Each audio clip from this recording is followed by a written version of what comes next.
Good morning. This week we're talking about universalizing religions, 300 to 600 CE, or you might also see this in other places seen as AD, basically meaning after Christ. But part of this, of course, is the time. That's the focus of it. But we're also going to talk about the development of Christianity to an extent. Okay, so this is your potential exam question. As you know, I've cut these way down. Normally, I talk about religions in the how religions work as well in sub-Saharan Africa, for example, and in the Americas. If you are an education major, I would certainly like you, well, not like you, I mean, it would be important for you to study and understand Mayans and also the Bantu migration, because that's something that you'll have to be looking at in your content exam. But for the purposes of this particular class, so make sure you read that make sure you understand that if you're an education major. But for the purposes of this class, this is what you're going to be tested on. This class as it's done now or finishing online. So why do historians consider Christianity and Buddhism to be universalizing religion? What makes a religion universalizing? And discuss two similarities and two differences between Christianity and Buddhism. You might be surprised to see this because usually when people teach religion per se, when they're not, this is a history class, it's not a world religions class, when they do world religions, Christianity and Judaism, and then to some extent Islam tend to be together as monotheistic religions, and then Buddhism and Hinduism are seen to have more in common as quote-unquote Eastern religions. But however, really looking at religion just as a historian in this time period, you see that there's actually although there are important differences as well, there are some similarities between Christianity and Buddhism, in that they're both missionary religions. They're both what they call universalizing religions. So it's just another way to organize your thoughts. Certainly, structurally, Judaism and Christianity have more in common than Christianity and Buddhism. But as far as being missionary religions, you can see historically at this point, a focus on connecting Christianity and Buddhism or comparing them makes sense as well. So I'd like to just spend a minute talking about the religion as a historical force and explaining this, how historians view religion. Historians view religion as an important historical force. What historians are good at is going back, finding past documents and finding out how people viewed religion, how religion made people make certain decisions. How was religion important in causing historical forces to happen? What you can't really do as a historian is judge whether religion is true or not, because simply we don't have documents from the afterlife. We can't we can't see that. We don't have any, people, sometimes have visions of the afterlife, but we can't really judge how true those are. You can believe, it's not to say you shouldn't believe them, or it's not to say that you can't yourself. I'm not at all critiquing religious belief. I'm not saying it's wrong or silly to believe in a religion, because it's not. It's but as a historian, talking as a historian, what we do best is we can judge, or not judge, we can figure out how a religion has changed history, but we can't tell you whether it's true or not. So that's a decision that you have to make for yourself. So I'm not saying Christianity or Judaism or Buddhism or Hinduism or any of the religions that I might discuss here, I'm not judging those religions. I'm seeking to understand how they operated as a historical force. And one interesting thing, if you look at a religious map of the world versus a political map of the world, which is more long-lasting, and when you look, I put a map, a religious map of the world today on Moodle for you. And take a look at that map. It's quite interesting. Islam, which we'll talk about next week, of course, is important in a way that when we're talking here, because that happened after 600 CE. That's the next chapter that we're going to be looking at, is the development of Islam. But if you look at if you look at how Christianity and Buddhism developed, you'll see, well, the Roman Empire, a lot of those political boundaries have changed. The religious boundaries have remained remarkably stable. So what is a universalizing religion? What does that mean? Basically, it's a religion that's not tied to a specific people or locality, and that makes a claim for universal truth applicable to all people everywhere. and it provided community and a sense of identity that could transcend locality. So when I say that, applicable to all people everywhere, most people who have a religion believe, if they believe that their religion is true, they believe that the laws of their religion will affect everybody, but they don't always believe, especially when you look at very early religions, like if you look at religions in some of the early empires that we talked about, they would more think of the god as protecting their particular locality than as a universal god. That was actually very common. But this is an idea of a god that affects everybody. Now, Judaism is interesting because in Judaism, you definitely do a lot of these things that we're talking about. I mean, Judaism does make a claim to universal truth. There's one God, and that God affects everybody. As your text says, Judaism today is generally viewed as connected to a particular group. It's not a messianic religion. It's not a religion that attempts to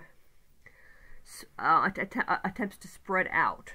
So that's something as well. Now there were people who were Jewish and proselytizing before, especially earlier in the Roman Empire, and that's again a whole history that I don't have time, unfortunately, to get into.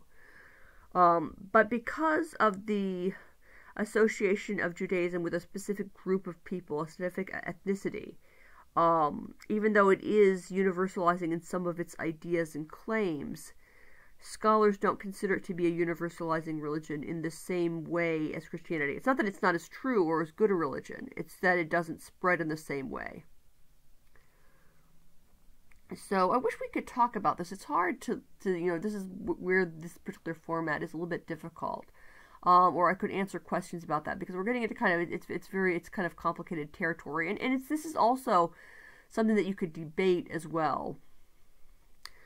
And a big thing anyway with universalizing religions is the potential to compete with government power, which you certainly have seen in Judaism at certain times. It's why Judaism has been so threatening, because of this idea to some governments over time, because of this idea of a God that transcends political power. But with Christianity, you see this in particularly interesting ways, particularly in the early Roman Empire, a claim to have a religion that is more important than the government. But it also, as we've seen, and we can almost see, I think, in the modern United States, it has the potential to support government power as well. It's different potential, and it's certainly with Buddhism as well. Buddhism has been threatening to government power because it sets up this alternative idea that's out of the this alternative spirituality that's out of the emperor or out of the government control. But also, as we will see as we talk about today, it can be it has also been adopted by governments as well.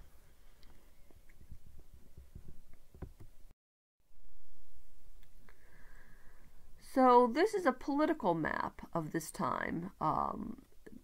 During this time, but we're going to talk more about the religious later, the spread of universalizing religion. So again, I don't think I can show you my arrow here, unfortunately, but take a look. You can look at the pink, the spread of Christianity and how Christianity has been spread. I'll write that down, but you can see it spread to North Africa and to the Middle East. Now you have Zoroastrianism in the green in the middle. This would later become Buddhism. And then, not Buddhism, I'm sorry, it would later become Islam. That's an important mistake. It would later become Islam, as we'll read about in our next chapter. But if you look here, you see Buddhism light green, and you see it's mixed in. You see Buddhism mixing in with Hinduism here in India, but then you see it spreading, and you see, this is actually something really interesting. If you look at the religious map, you'll see a lot of Southeast Asia is still Buddhist today, and then China is still a mixture of Confucianism, Taoism, and Buddhism today. And then if you look at the red, the yellow lines, you see what they call the Jewish diaspora. The province of Judea was destroyed in the Roman Jewish wars. It's actually something that your text doesn't go into, and I don't have time to go into. But then you don't necessarily, so you have people you have what they call the Jewish diaspora. You have the spread of Judaism, you have the spread of Jewish people coming and setting up communities, but you don't have Jewish people establishing Jewish states. Again, that's not a critique of Judaism at all. It's not a criticism. It's just a historical fact. You don't have people who are Jewish making areas Jewish, but you have important Jewish communities setting up, which have been very important historically. So you can look through that era. You can see those arrows. Early Christianity in the Roman Empire. Originally, of course, Christianity was a sect of Judaism, and it became a more universalizing religion. But for the first period of time, it was part of there are different sects of Judaism. This was one sect of Judaism. Your book talks about Paul, who wrote several books of the Bible, a well-known figure in Christianity. And his famous line here, again, if you are a Christian yourself or you study the Bible, you might have heard of this as more of a religious thing, but it also has important historical significance. The idea of neither Jew nor Greek, neither slave nor free, neither male nor female. The idea that everybody, when I talked about universalizing, this is the ultimate universalizing state, that no matter who you are, this Christianity can apply to you. And that idea gave religion a broad appeal. Again, we're kind of hampered by the lack of time here to go into this. You could have a whole course, of course, just on the spread of Christianity or just on the spread of Buddhism, and I'm trying to talk about both in one lecture. So initially, as I talked about with universalizing religions before, universalizing religions have the potential to threaten political power, and it did so here. And so the Roman Empire persecuted this because, again, it set up an alternate source of power. The idea that they were worshiping something more important than Rome. The idea that your religious identity could compete with your loyalty to the state. And that was something that early Christianity very clearly set up. And so you see your textbook talks about martyrdom a lot. That's willingness to die for your faith. That was very important in the survival of Christianity. People who were willing to die in these public dramatic ways. And your textbook really goes into great detail about that. I'm not going to here for you, but that's something you should definitely be focusing on in your textbook. And that is something that impressed other people, impressed onlookers. You might hear about different political movements wanting to avoid creating martyrs of their opposition. It's something that if somebody becomes a martyr, that can become a very strong rallying point. And this is definitely what happened with Christianity.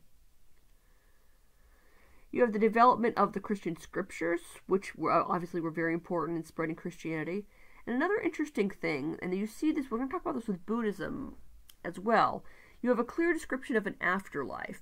And that was something that was key. The idea that, again, it was very much challenging to local authorities, to political authorities, because if the idea that your authority stops when people die, and this is something much, much more important. This is something that will continue after people die. What's interesting when you look at Judaism, and then again, there's not just one idea. Judaism is a complicated religion, with debates, of course, many debates within Judaism. But generally speaking, in Judaism, while there's a belief in an afterlife, it's the idea that concentrating on an afterlife or focusing too much on that or describing exactly what happened is contrary to morality. The idea that if you're focusing on getting rewards after you die, you're not really acting in a moral way. So Judaism doesn't have the same clear description of an afterlife, and that's an interesting philosophical question, which of course a historian can't answer. It's something that you have to explore for yourself. But once a religion sets up an afterlife, is altruism really possible? Is it possible to be altruistic if you believe that you'll get an ultimate reward from this afterwards? Like, are you just acting good? Are you just doing morality for a reward? Or can you be really altruistic once you believe in an afterlife? Again, that's just an interesting philosophical question to think about. This is a picture in your text of Christian martyrs. From a historian's perspective, what this shows is how important the idea of martyrdom was in the spread of Christianity. And this is some early scrolls here that your textbook shows this, and I found some other pictures. The importance. Here we go. Constantine and Christianity as a state religion. So again, you can read about what really happened here in your textbook. I don't have time to go into it in great detail, But basically, the Emperor Constantine converted to Christianity, and he had a dream, and I'll show you the picture momentarily. In a dream, he saw a Christian symbol, and that would give him victory over his rivals. And so he put the symbol on. He did indeed have victory in battle. This is in 312 CE. And as a result of this, Christianity became a favored religion. For example, they didn't have to pay taxes. That's a really key thing even today. And what a favored state religion is this tax exemption that continues to be really important. Now, today there's a debate among scholars of Christianity because Emperor Constantine didn't become convinced of Christian truth through the scriptures. He didn't really embrace that many of the ideas of Christianity.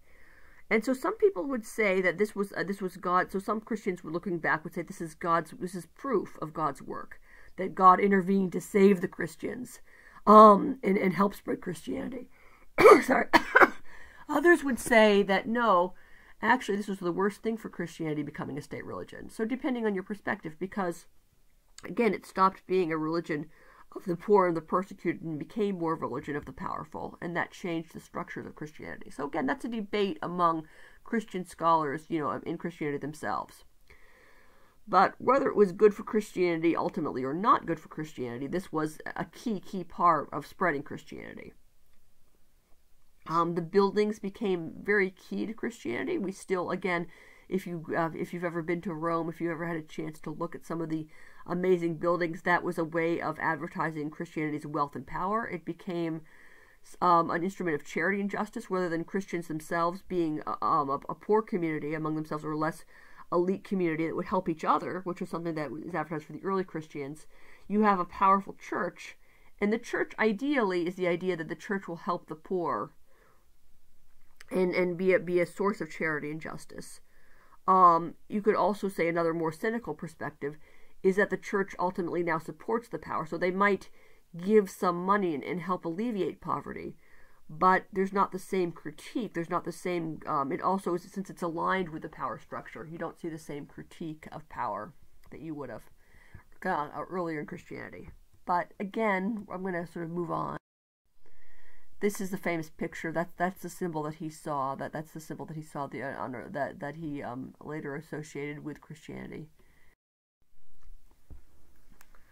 So then Christianity spreads to Eastern Europe, North Africa, Southwest Asia.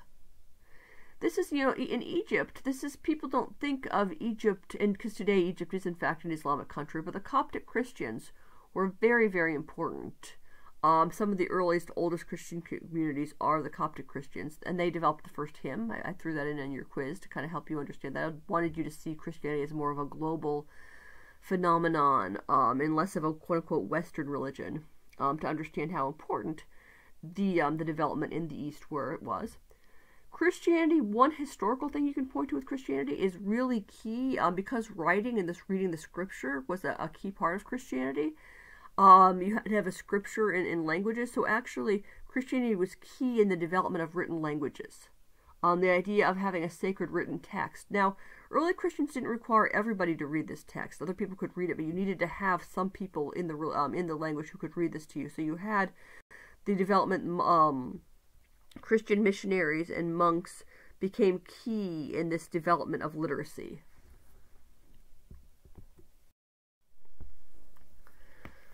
Now, I'm just going to very briefly discuss the fall of Rome. Again, you could have a whole course on the fall of Rome. So there's a popular view, and this is actually something that it's important to be clear on, that barbarian Goths invaded Rome and caused the fall of the empire. But actually the Goths were invited in as soldiers. And the initial conflict with the soldiers was the Roman Empire trying to teach their recruits a lesson, but that backfired, and instead the Goths attacked them. So they invited them in, but as your text said, they didn't feed them. So the lethal combination of famine and anger. So they didn't. At this point, the Roman Empire was falling apart it was an inward fall apart, and they weren't able to basically feed their soldiers, and it's really kind of a dangerous thing to invite people in as soldiers and then not feed them, not give them food. It was probably not retrospectively that difficult to see that was going to be a bad policy. The Roman Empire was overextended. There were high taxes, and it was even harder and harder to get the wealthier to pay taxes. So this is an issue that you're seeing. Basically, the fall of the Roman Empire, whenever people haven't liked the United States after it's become powerful, people will look back and say, see, that's what made Rome fall. That's why we should stop this here. So that's why it's kind of a debated topic. And then you have the nomadic Attila and the Huns. They were not invited into the Roman Empire. They terrorized the Germanic people, the Goths, as well as the Romans. They couldn't take Rome, but they devastated some areas of the Roman Empire. So they themselves did not overtake Rome, but they certainly contributed to the devastation that contributed to the fall of the Roman Empire. And as they were able to acquire gold, the Roman Empire basically had to pay them off, and that helped them become very powerful. But the Attila and the Huns weren't. They were not a long-lasting power, for again a whole host of reasons. And the Roman Empire officially fell. The Western Roman Empire fell in 476 CE. And this is why you see Christianity as a culturally unifying force. Rome became what they call the spiritual capital of the West. Now, again, you don't have the developing of the papacy all at once. It wasn't as soon as Christianity was developed you had a pope. That was something that developed over time. But it became a very important political force over time, the pope. And the Catholic Church became culturally unifying when politics fragmented. So you have, again, a lot of cultural differences in the former Roman Empire, and then as Christianity spread. But with all the different politics, Christianity became a force that was unifying. And so you have what you would call Christendom. We're going to talk about that later. People would consider this, and even though, of course, Christian countries fought with each other and killed each other, were actually pretty brutal to each other, there was still an underlying religious identity that has been really important in cultural unification.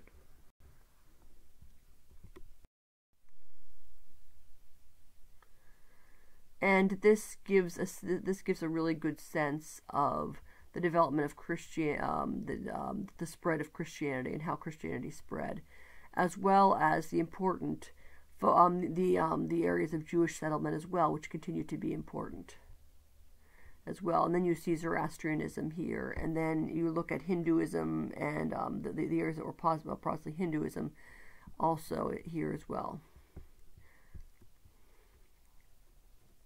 And then also the spread of the bubonic plague on trade routes as well, which I'm not going to talk about in this lecture, but I hope you paid attention to in the reading, because it's an interesting thing, as we're finding out now, how important disease can be in history.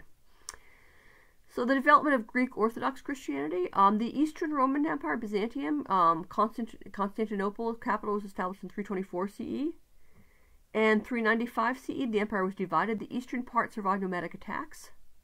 So you had Roman law, but a largely Greek-speaking population. This is what we talked about Hellenism before. The spread of the Greek-speaking. So this is why it's called Greek Orthodox Christianity. Now, the most famous proponents of this, the Justinian Empire and the Emperor Theodosia. And you had the Justinian Code. That was actually the legal code that survived for centuries. Of what they call the Eastern Roman Empire. And this made Christianity the only religion of the empire. Before this, even in Rome, Christianity had a lot of state support, but it wasn't the only religion. This made Christianity the only religion. This led to very severe persecution of Judaism. The Romans had, of course, with the Roman Jewish law, they had actually devastated Judea, and that led to the Jewish diaspora. But that hadn't been primarily because of Christianity. Here you see almost the darker side of religion as a unifying force.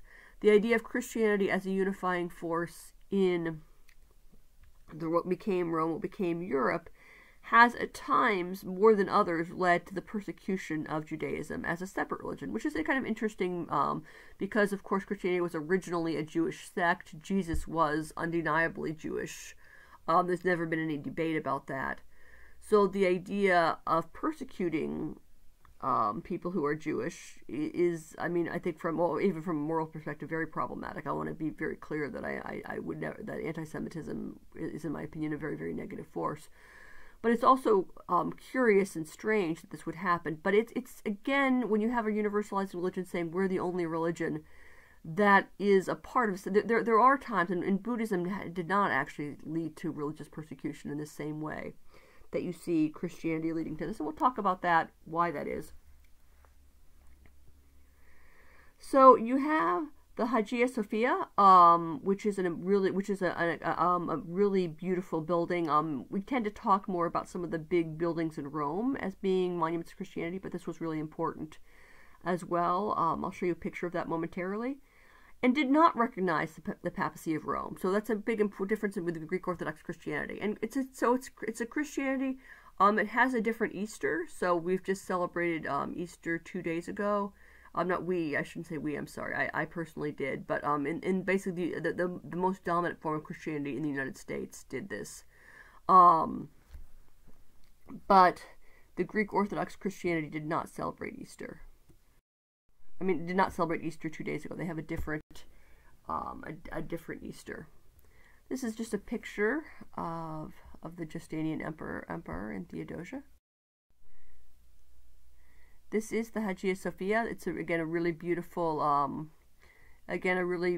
classic and really beautiful, one of the classic beautiful buildings of Christianity. One of the classic churches. Okay, we're going to be talking about Buddhist transformations.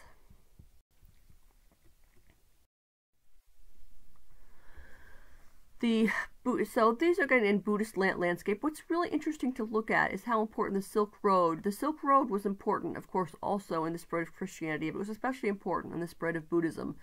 So you have the Silk Road not only showing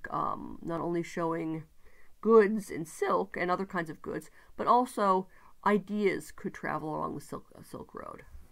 And this is, you can look at the Great Wall here as well, and then the green line shows you the spread of Buddhism and Mahayana Buddhism, and you can see some of the major Buddhist centers. So this gives you an idea of the importance of geography. Okay, Hinduism in South Asia.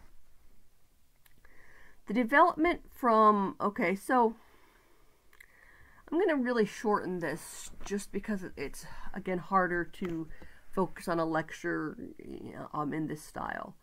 So I'm going to have you read about that. But basically, this is when you really see Hinduism develop during this time as the modern religion. For example, before this, Hinduism had a lot of sacrifice of cows became a really important part of this, and then Hinduism becomes a largely vegetarian religion. And what's interesting is they don't fight against Buddhism. They don't have an argument of whether Buddhism is true or not true.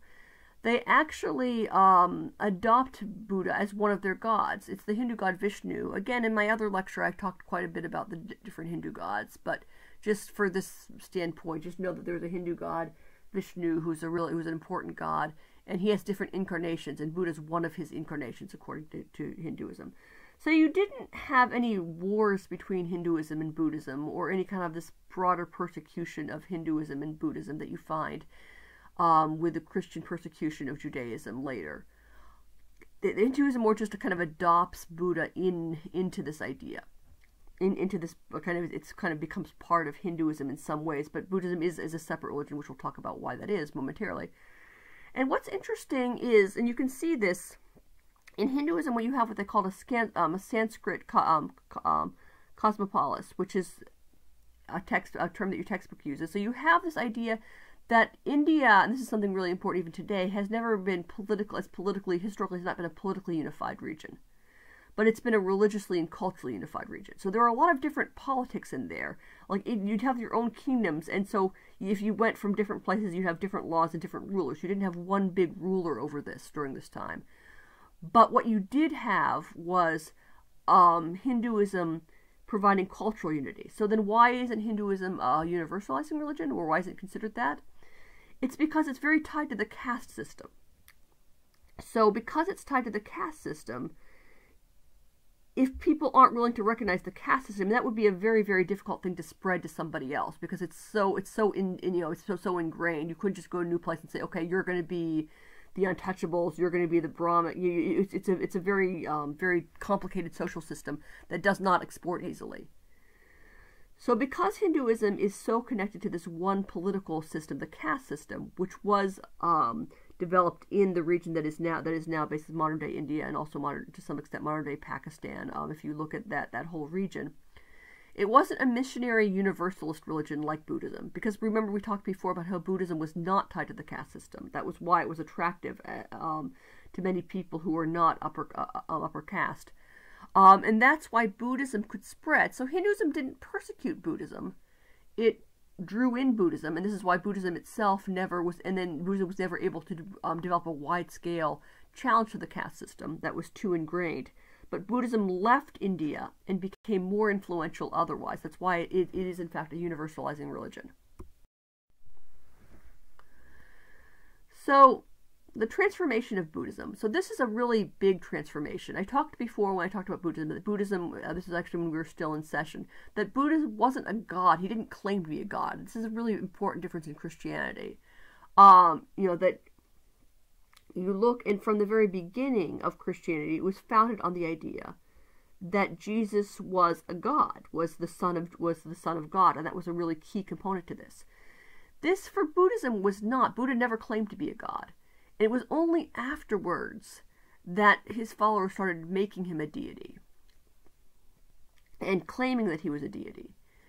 And you also, again, early Buddhism didn't really have the clear idea of an afterlife, was that you were supposed to get out of the symbol, basically get out of the endless cycle of rebirths, that you could reach nirvana, that you could even in this lifetime.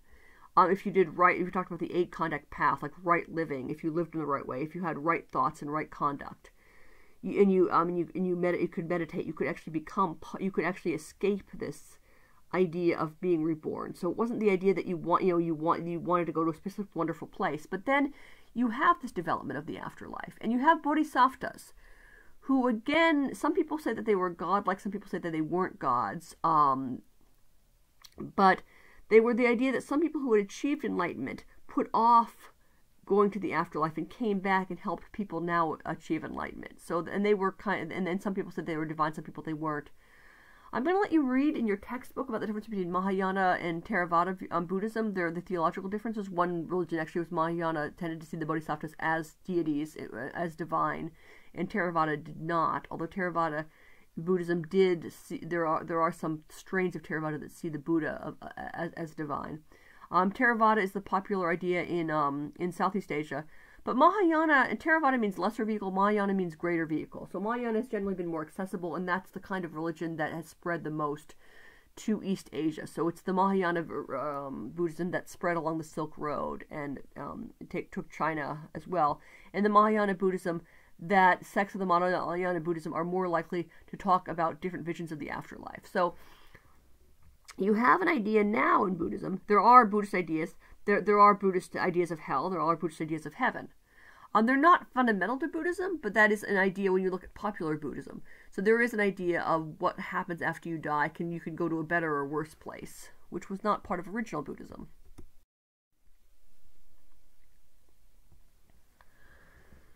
So again, you have the fall of the Han Dynasty in 220 CE, and you have smaller states emerging in what is geographically China. And you have 6 dynasties, you have a lot of civil war. And then you have the 12 other nomadic people in the Wei Dynasty. So this is one of the times when nomadic people has controlled China.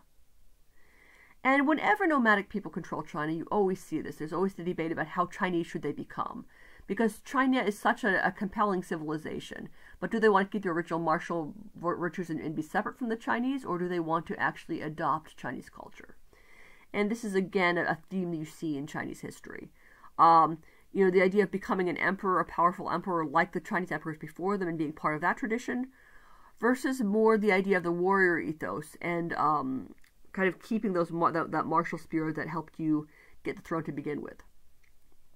But for the Wei Dynasty, Buddhism became an important idea of civilization. It was a civilization that originated outside of China, and by embracing Buddhism, they are able to embrace a kind of civilization. So Buddhism, again, just as Christianity became synonymous with some forms of quote-unquote civilization in what later became Europe, the European powers, Buddhism became a way of marking civilization in Asia. So amidst all this political, when you look at China, amidst all this political chaos, you see the decline of Taoism and Confucianism.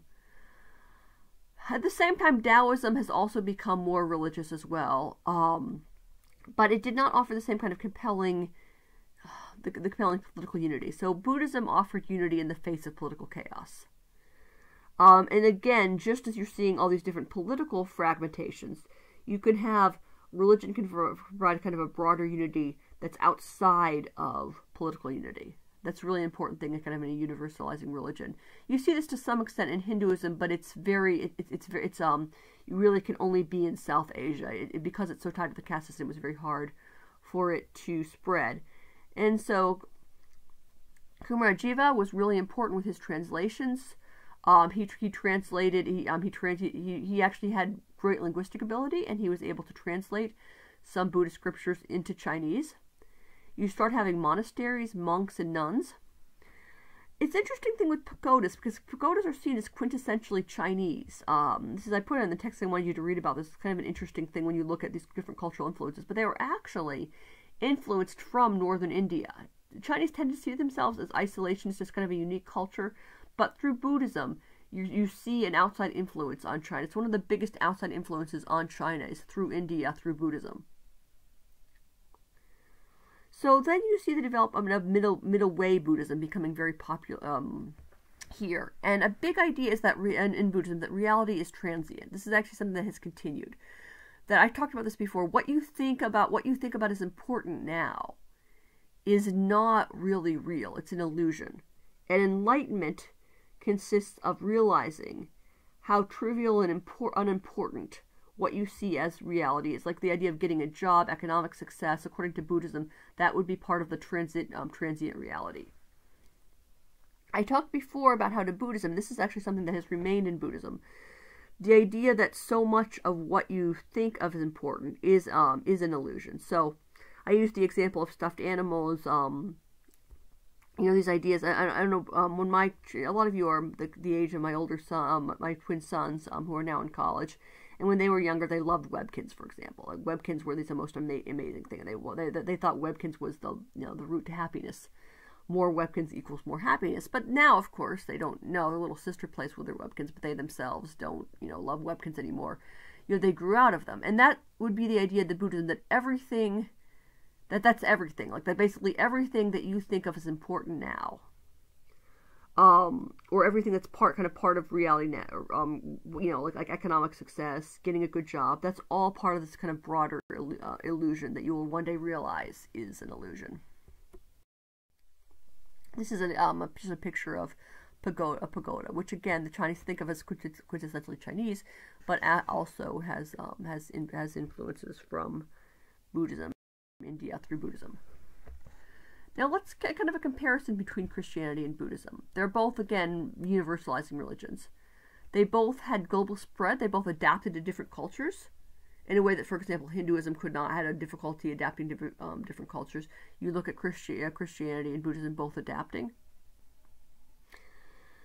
So they both have monasteries. They both have monks and nuns. More developed in Buddhism at this time, but they would be really important, both Christianity and Buddhism. Buddhism was not but again, so those are the three really important similarities. They both had so they both became centers. They both dispensed charity, and they were both important centers of literacy in this way. And so they both provided this kind of cultural unity. One really important thing, though, an important difference, is that Buddhism was not monotheistic. It became much more adaptable to different cultures.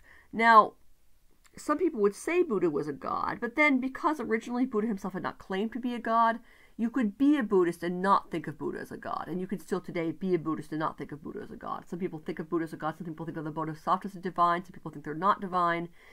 But there's not one thing that there's a heresy in Buddhism. So you see conflicts, of course, with Buddhists. It's not that Buddhists are always peaceful. I don't want to show that. But you don't have this idea that it's okay to go to war over theological differences in Buddhism as you have historically in Christianity. In this way, Buddhism has more theological flexibility. Also, well, for example, you have seen individual Buddhists become part of discrimination and discriminate against other religions. It's not, in the idea of Christianity, you would have this whole wide-scale idea that you can't, if you're Christian, you have to have everybody convert to Christianity. And again, the persecution of other religions, the organized persecution of other religions, in Judaism would be one primary example, has been a really almost inherent part of the development of the Christian church, whereas the persecution of other religions has not been as part of the has not been a part of the development of Buddhism in the same way. So that's so those are the big things, and I think you can think of others. I'm looking forward to seeing what you guys come up with when I'm asking what are the similarities and differences between Christianity and Buddhism. To think about them as these important kind of globalizing religions at this point. All right, well, listen, if anything was unclear here, feel free to ask me a question about it. I feel that talking about religion is always a complicated kind of thing, and it's something that I think I would really like to be able to do with you in a class together. But I'm going to actually end this now because it's already longer than I've initially intended my lectures to be. So have a great day. Feel free to email about anything that you're puzzled about.